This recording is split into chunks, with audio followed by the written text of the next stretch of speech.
Et notre invité politique ce matin, c'est Bruno Retailleau. Bonjour, monsieur Retailleau. Bonjour. Merci beaucoup d'avoir accepté notre invitation. Sénateur de la Vendée, président du groupe Les Républicains au Sénat. Et vous êtes membre de cette fameuse commission mixte paritaire sur le projet de loi immigration dont on va parler. On est ensemble pendant 20 minutes pour une interview en partenariat avec la presse régionale, représentée par Stéphane Vernet de Ouest France. Bonjour Stéphane. Bonjour Oriane, bonjour Bruno Retailleau. Bonjour Stéphane Vernet, bonjour à Ouest France, bonjour à l'Ouest en général. Et mes chers. Bruno Retailleau, la soirée et la nuit ont été agitées. Il y a eu des longues suspensions de séance. On va en parler. Vous reprenez vos travaux ce matin à 10h30. Est-ce qu'un accord est encore possible ?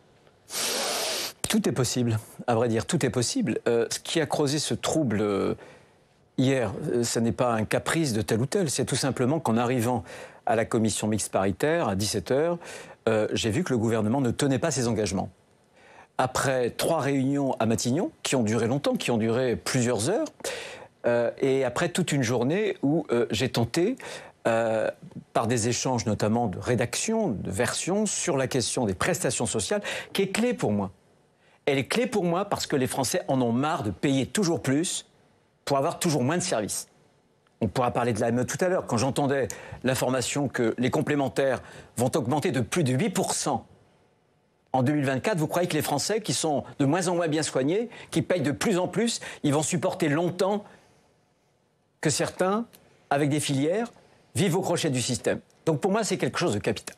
On vous sent en colère. Oui. On avait réglé un certain nombre de problèmes et le gouvernement fait mine de découvrir, à 17h, alors qu'allait commencer la commission mixte paritaire, que finalement, il y avait un malentendu. Non, il n'y a pas eu de malentendu.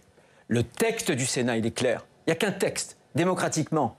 On est encore une démocratie en France. Il y a un Parlement. La seule assemblée de ce Parlement qui ait été en mesure de voter un texte, c'est le Sénat. Il n'y a donc qu'un texte. Le texte du Sénat, c'est simple. Il dit que pour les prestations, il y a bien sûr les allocations familiales, il y a l'APA, il y avait un certain nombre de points, y compris les APL. Cette question-là, je l'ai évoquée devant Mme Borne, M. Riester, M. Darmanin, la veille, dimanche soir, on s'est réunis à 19h. Et les choses étaient claires à ce moment-là. Et les choses étaient claires, je les ai dites. Parce que Matignon parle de malentendu, vous parlez d'entourloupe. Il ne peut pas y avoir de malentendu. C'est une manœuvre. Attendez, écoutez. Il y a un texte, premier indice, première preuve. Il y a une réunion où je parle en disant d'ailleurs, attention, il y a le DALO aussi, personne n'en parle, le droit opposable au logement, et il y a l'APL. Je le dis simplement parce qu'aujourd'hui, beaucoup de nos compatriotes ont beaucoup de mal à se loger. On a du mal à se loger. Il y a un mal logement en France. Et ensuite, toute la journée d'hier, je la passe à échanger avec le directeur de cabinet, avec M. Riester, sur des rédactions. Et donc, depuis le matin, la question était la question de l'inclusion de ces APL. Donc, on ne peut pas faire mine de découvrir à 17h le soir qu'il y a un malentendu. Non, il n'y a pas de malentendu. Trahi par le gouvernement ? Mais quand on commence une commission mixte paritaire, il y a forcément un certain nombre d'engagements qui sont pris de part et d'autre. À partir du moment où j'ai constaté que des engagements n'étaient pas tenus, la confiance s'est érodée. Mais la majorité dit la même chose de votre côté. C'est sans doute mon côté rural et mon côté Vendée. Mais peu m'importe ce qu'elle dit. Moi, j'apporte des preuves. Un texte, les discussions à Matignon, et enfin, pendant toute une journée, et j'ai à votre disposition les différentes versions des textes, justement sur l'article 1N, qui soulève cette question. Donc qu'on ne vienne pas me dire qu'il y a un malentendu, que tout à coup, on découvre le poteau rose à 17h. On vous sent très énervé ce matin, Bruno Retailleau. Je ne suis pas énervé, simplement, je pense que la question, elle est cruciale, et on le voit bien. 80% des Français veulent moins d'immigration. Et je le dis à mes collègues de gauche aussi, pour la première fois, c'est des Français de droite, des Français de gauche. Voilà, donc ce mandat, c'est pas Sénat seulement qui nous l'a donné. Le texte, vous vous souvenez, voté aux 2/3, bien plus large que mon seul groupe LR. Mais maintenant, ce sont les Français qui nous donnent ce mandat de grande fermeté. Tout ça, mais juste pour revenir à la première question, parce que Gérald Darmanin, il y a quelques minutes, dit qu'il croyait à un accord, que vous étiez d'accord sur quasiment tout. Est-ce que vous dites ce matin qu'un accord est possible ou pas ? Gérald Darmanin, il joue, qui continue à lancer ses quilles en l'air. Ça, c'est pas mon problème. Voilà. Il y a des engagements, j'entends à ce qu'ils soient respectés. Ces engagements, et c'est le texte du Sénat, c'est de dire que il y a un délai de carence. C'est-à-dire qu'on ne peut pas venir en France uniquement pour toucher un certain nombre d'aides sociales. Ça fait partie des pompes aspirantes. Tout le monde est capable de le comprendre. Bon, c'est la question de l'AME, j'espère qu'on en parlera. On va en parler. Après. C'est le même système. Mais donc, ce délai de carence, il vaut pour les allocations familiales, il doit valoir pour le droit opposable au logement, et il doit valoir aussi pour les APL. Je demande à la chef du gouvernement de respecter ses engagements. Je demande un délai de carence sur les APL. Est-ce que vous pouvez aboutir à un accord ? Écoutez, je ne sais pas. Je vois bien qu'il y a la question de leur majorité. Le problème, c'est un dilemme où on respecte et on sert le texte du Sénat. C'est-à-dire, et on l'a dit, Gérard Larcher l'a dit, et y compris d'ailleurs mes collègues Éric Ciotti et Olivier Marleix. Le texte du Sénat est désormais paré de toutes les vertus. Très bien. C'est le texte du Sénat. Le problème, c'est que si c'est le texte du Sénat, ici, ça passe bien, au Sénat, sauf que ce qui semble se dessiner, c'est qu'à l'Assemblée, ça pourrait moins bien se passer. Mais si c'est l'affadissement du texte du Sénat, alors ça passera moins bien au Sénat, pour mieux passer à l'Assemblée. C'est pour ça qu'il faut trouver un chemin. Ce chemin, au moment où je vous parle, moi je dis qu'il n'est pas trouvé. Et est-ce qu'il pourrait être trouvé dans la journée ? Je ne peux pas vous dire. Simplement, là encore, on recommence une commission mixte paritaire à 10h30. 10h30, c'est le début de la réunion des groupes. Moi, ce matin, j'irai chercher un mandat auprès de mon groupe. Je n'irai pas à la CMP. J'estime que ma place, c'est devant mon groupe, pour le présider, pour expliquer les choses et pour recevoir de la part des sénateurs LR un mandat clair. Ça n'est pas seulement Bruno Retailleau, qui négocie tel ou tel point. Je veux, moi, puisque ça ne vous a pas échappé, on a une dimension d'équipe, une dimension collective qui est très forte. Voilà. Cette dimension, je la respecte. Donc, je ne ferai rien qui soit en contradiction avec ce que veut mon groupe. Je serai devant mon groupe et je ne serai pas à la commission mixte paritaire. Non, mais du coup, est-ce qu'il faut la décaler ? Est-ce que 10h30, c'est pas la bonne heure ? En tout cas, il est hors de question de voir cet article, qui est l'article 1N, qui est le premier article qui doit tomber dans l'ordre du jour de la commission mixte paritaire. Mais vous êtes président du groupe, est-ce que cette CMP peut reprendre sans vous ? Ah non, mais la CMP elle peut faire beaucoup de choses. Simplement, ce que je demande, puisque ce sont les réunions de groupe, c'est important dans la vie d'un Parlement, les réunions de groupe. C'est ce qui donne le là, c'est ce qui donne la ligne. Donc moi, je veux être relégitimé dans ce mandat de négociation par mon groupe. Et donc, si la commission mixte paritaire redémarre à 10h30, elle le peut, mais elle ne doit en aucun cas aborder un point qui est, encore une fois, litigieux. Donc, elle fera les autres. Marleix est dans le même état d'esprit, va faire la même chose de son côté auprès des députés LR. Olivier Marleix n'est pas dans la même situation puisqu'il n'est pas dans la commission mixte paritaire. J'y suis. Et si j'ai tenu à y être, c'est bien parce que j'avais quelques méfiances. Mais ça veut dire que vous allez... Forcément, la CMP n'aboutira pas si elle aboutit avant que vous soyez revenu, puisqu'on imagine que les deux autres sénateurs ne voteront pas si vous êtes absent. Il y a un vote qui était prévu au Sénat à 14h30 en cas de CMP conclusive. Est-ce qu'il pourra se tenir à cette heure-là ? Mais bien sûr que non. Non, mais bien sûr que non. Il faut, parce que je me demande si les téléspectateurs ils comprennent quelque chose. Bon, il peut encore y avoir un accord. Il peut ne pas y avoir d'accord. S'il n'y a pas d'accord, c'est pas non plus un drame. Le gouvernement, à ce moment-là, donne le dernier mot, s'il le souhaite, à l'Assemblée nationale. Et il y a un vote à l'Assemblée nationale. L'Assemblée nationale n'a pas encore pu voter. S'il n'y a pas d'accord, on jette le texte. Ah, mais ça, c'est son problème. C'est plus le mien. Mais vous ne le souhaitez pas ? Je souhaite que le texte soit jeté. Non, mais s'il n'y a pas d'accord, que le texte soit jeté à la poubelle. Tout ce travail. Moi, j'ai siégé jour et nuit. Et j'ai pas loupé une heure de ce texte. Bon.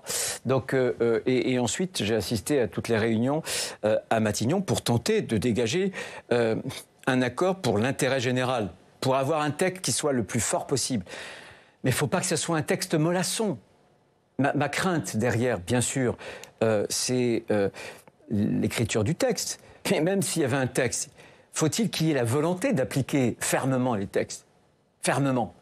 Voilà, j'ai ici, je l'ai amené, j'avais demandé aux collaborateurs de me dresser la liste de tous les crimes, viols qui ont été commis par des gens qui étaient illégalement sur le territoire français, les EQTF. C'est incroyable, c'est incroyable, recto et verso. On va le regarder. Voilà. Là, à l'heure actuelle, vous dites que c'est un texte mollasson. Non, je ne veux pas qu'il soit mollasson.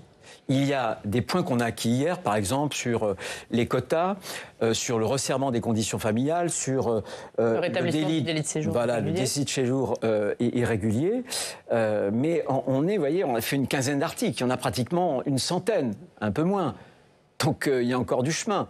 Ça peut durer jusqu'à quand ? Gérald Darmanin, il espère un vote en fin de soirée. Ça durera le temps que ça durera. Je devais m'envoler ce soir avec Gérard Larcher en Israël, eh bien, s'il le faut, je n'irai pas en Israël et je resterai à bord du navire. Voilà. Donc ça peut durer toute la journée, toute la nuit? Ça peut durer ce que ça durera. Stéphane? Ça peut durer ce que ça durera. Il y a un moment où ça finira bien par s'arrêter. Et il y a d'autres négociations, tractations qui se sont tenues en coulisses. Par exemple, Elisabeth Borne a reçu des parlementaires Renaissance hier à Matignon. Est-ce que ça a du sens? Est-ce que ça correspond bien à la procédure habituelle d'une CMP? Est-ce que ça vous choque, par exemple? Non. Dans une commission mixte paritaire, évidemment que le gouvernement n'y est pas, mais on sait très bien que les présidents de commission, les rapporteurs entretiennent un dialogue, notamment sur un texte dont l'initiative, au départ, c'est le gouvernement, un PJL, et non pas une PPL, une proposition, non, un projet de loi. Donc ça n'est pas choquant. Je le vois sur chaque texte comme président de groupe. Là, évidemment, ce texte-là concentre un certain nombre de contradictions, notamment de la Macronie. Pourquoi? Parce que ce texte, il a recherché entre nous un équilibre. Le problème, c'est pas l'équilibre. Le problème, c'est de faire baisser drastiquement l'immigration, qui a échappé au contrôle du gouvernement. Donc, il faut rechercher un texte utile, pas un texte mêlant les gentils et les méchants. Non, il faut un texte qui ne trompe pas les Français, qui ne soit pas un texte de faux-semblants. Et dans le même ordre d'idée, il a été dit hier soir que Emmanuel Macron vous avez appelé en personne. C'est le cas ou pas du tout? Foutaise. Bon. Il vous a pas appelé? Emmanuel Macron, j'ai jamais Emmanuel Macron. Je l'ai jamais. Emmanuel Macron, il m'a jamais appelé. J'ai eu la première ministre, je l'ai même vue, bien sûr, mais certainement pas avec Emmanuel Macron. Bien sûr que non. Il vous a pas fait passé un message comme quoi il fallait trouver un accord? Non, il l'a pas fait. Non, il n'a pas fait de message. Est-ce que vous avez rajouté, vous, des points hier en dernière minute pour faire un peu monter les enchères? Écoutez, j'ai répondu à cette question. Non. Non. Il y a le texte du Sénat. Donc le texte du Sénat, il est sur la table depuis le départ. Il était voté. Chacun le connaît. Ensuite, il y a eu 3 réunions à Matignon. Est-ce que ma voix a changé? Non. Depuis les engagements que nous avons demandés, ça a toujours été les mêmes. Voilà. Et encore une fois, toute la journée d'hier. Donc, je n'ai rien changé à ce que nous demandions depuis le départ. À ce qui a été voté, d'ailleurs. C'est un texte qui a été voté, encore une fois. Elisabeth Borne, hier, elle s'est engagée par écrit à faire une réforme de l'aide médicale d'État au début de l'année. Gérald Darmanin, lui, s'est engagé à réduire les délais de réalisation pour les places en CRA. Est-ce que c'est suffisant pour vous ou est-ce que vous en demandez plus? Non, sur l'AME, vous voyez qu'on est capable de bouger.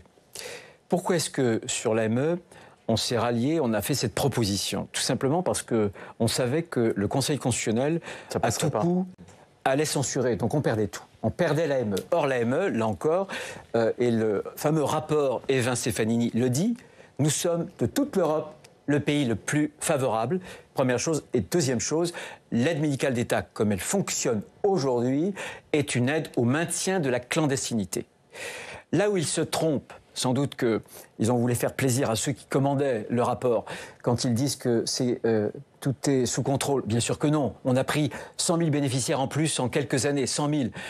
Là, j'ai leur tableau. Et on voit, par exemple, je vais le dire aux auditeurs, que la dialyse, on est en un an à plus 17%, que sur la chimiothérapie, on est en un an à 20%, que sur la radiothérapie, on est à 34%. 34%. Le système de soins français est au bord de l'effondrement. Alors il faut faire venir encore plus de clandestins. Je ne parle pas d'étrangers. C'est un rapport de l'IGAS, hein? Non. C'est lequel? Stéphanie. Oui, mais c'est ce que disait aussi un rapport de l'IGAS. Mais bien sûr. Donc nous voulons la réforme de l'AME. C'est impératif. Il faut contrôler, parce que là aussi, je pense que ça fait partie des pompes aspirantes, quoi qu'on en dise, bien.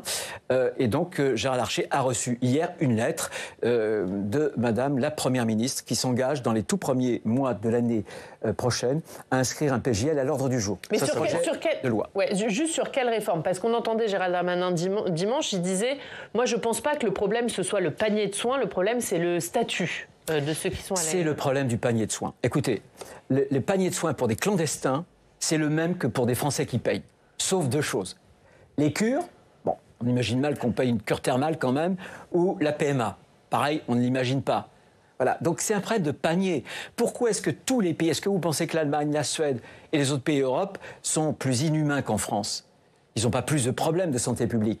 Donc là encore, on est en train d'éclater tous les records. On va arriver en fin d'année à 466 000 bénéficiaires en fin d'année. Et on voit bien que le déficit, même si ce n'est pas la sécurité sociale qui le prend en charge, l'an prochain, c'est 11 milliards. Le trou de la Sécu, en 2027, 17 milliards. On continue comme ça? On continue avec nos pompes aspirantes dans tous les sens? Ou est-ce qu'on prend en main le contrôle de tous les instruments? On est humain. Bien sûr qu'on doit soigner ceux qui sont malades, une femme qui est enceinte. C'est ce que nous avons proposé. Mais on arrête le laxisme.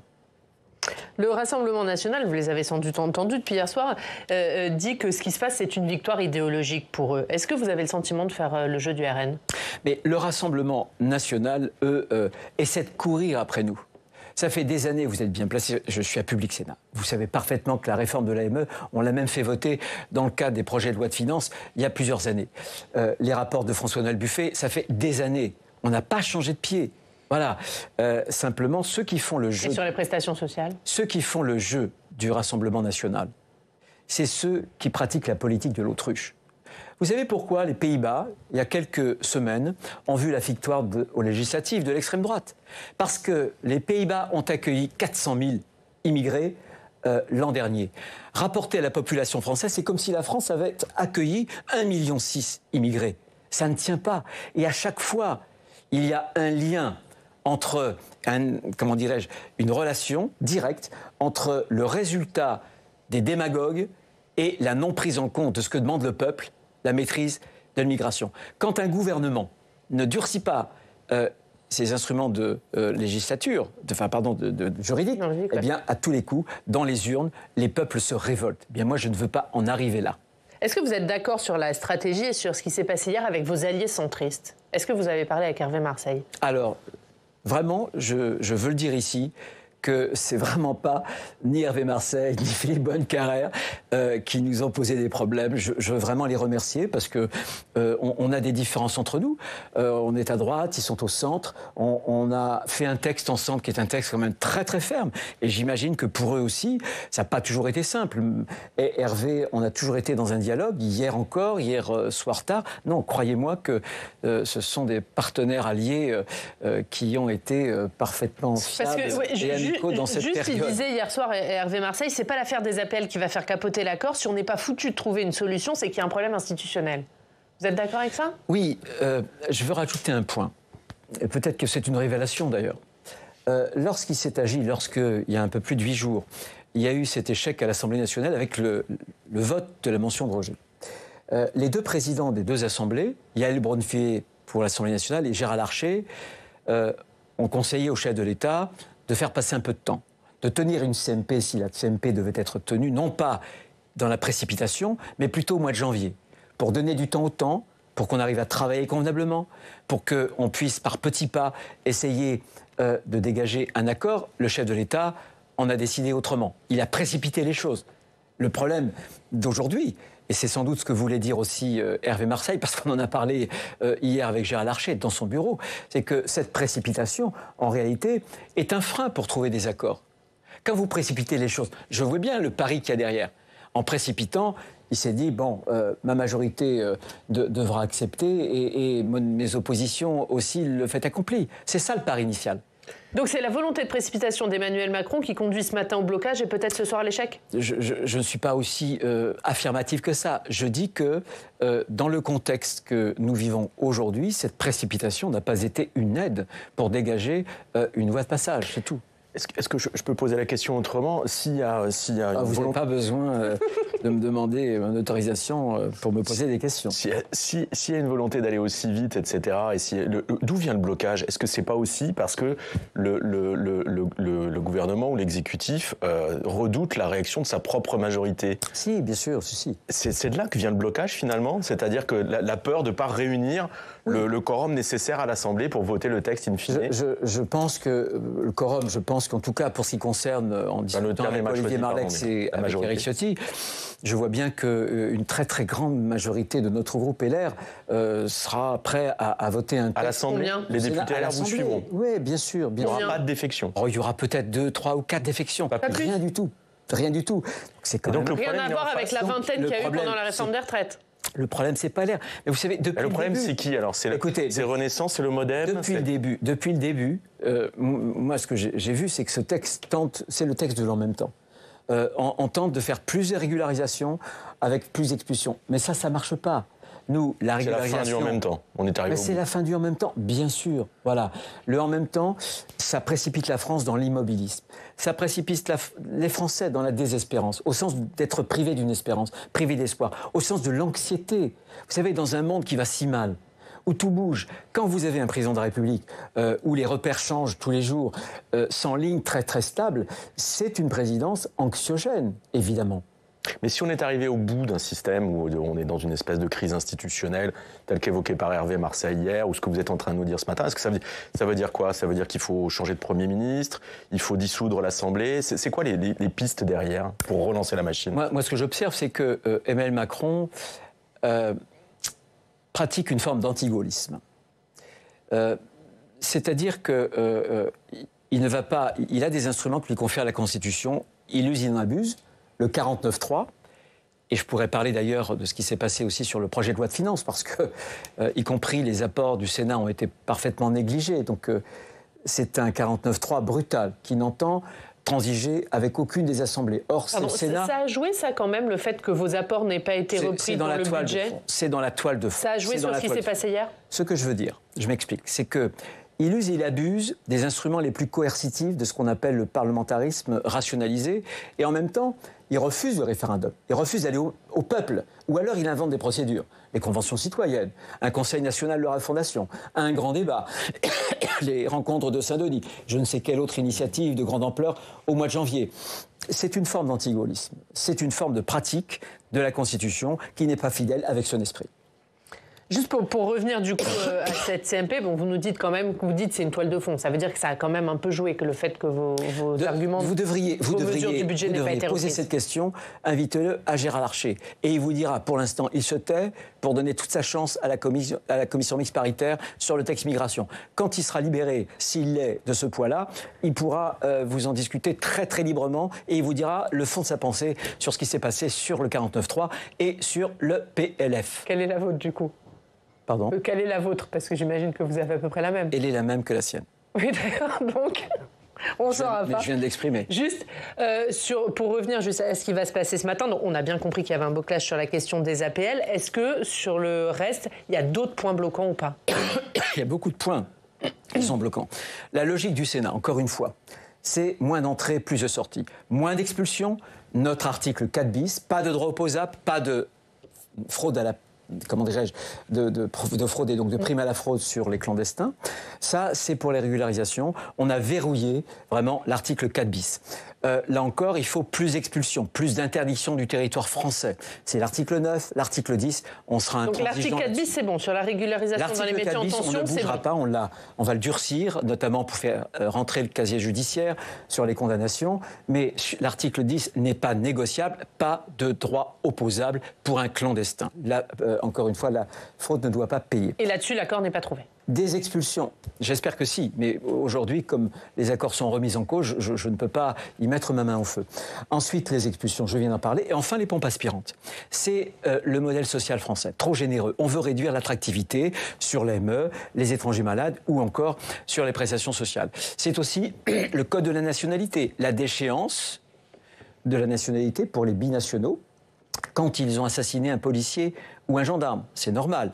C'est la résurgence du délit, bien sûr, pour le séjour illégal. C'est aussi un certain nombre d'autres dispositions sur lesquelles on tiendra le cap. Et des dispositions qui nécessiteront de modifier la Constitution. Vous êtes toujours dans l'idée de demander une réforme constitutionnelle sur ces points-là? Je pense que sans la réforme constitutionnelle, sans la possibilité de faire un référendum, sans la possibilité de réinstaller au cœur du débat politique ce qu'on appelle la souveraineté populaire, c'est-à-dire la décision du peuple français, je pense que, bien sûr, tout ce que l'on pourra voter sera soumis aux décisions des cours suprêmes qui ont un logiciel qui n'est pas le nôtre. Elles considèrent qu'il vaut mieux protéger, au nom de la protection des droits individuels, qu'il vaut mieux protéger des individus dangereux que de protéger la société française. C'est terrible. Quand vous avez l'interdiction, la commission des lois a révélé, par exemple, un individu qui avait eu 42 condamnations qu'on ne pouvait pas expulser. Bon. Mais quand la CEDH condamne la France, Cour européenne des droits de l'homme, parce qu'on renvoie un Ouzbek ou alors récemment des Russes et autres, parce qu'ils sont radicalisés, ils sont menaçants pour la France, mais qu'ils ne pourraient pas avoir de procès équitable dans leur pays, dont certains d'ailleurs passent leurs vacances dans ces pays-là, on tombe à la renverse. Mais là, Gérald Darmanin reste ferme sur le cas de cette femme. Il dit on fera tout pour ne pas le faire revenir. Vous saluez sa fermeté ? C'est ce qu'il dit. Non, mais c'est ce qu'il dit dans l'instant. Mais je pense qu'il faudra des réformes qui soient structurelles. Il faut préserver l'état de droit. Ce que je veux dire, c'est qu'à la source de l'état de droit, il y a la démocratie, la souveraineté populaire.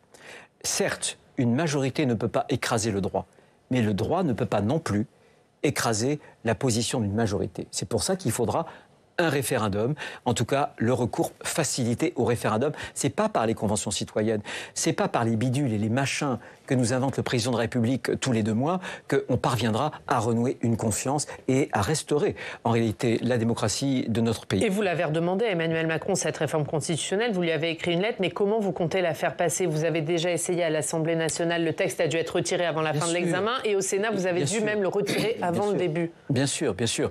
Non, mais ça dépend du chef de l'État, il ne le souhaite pas.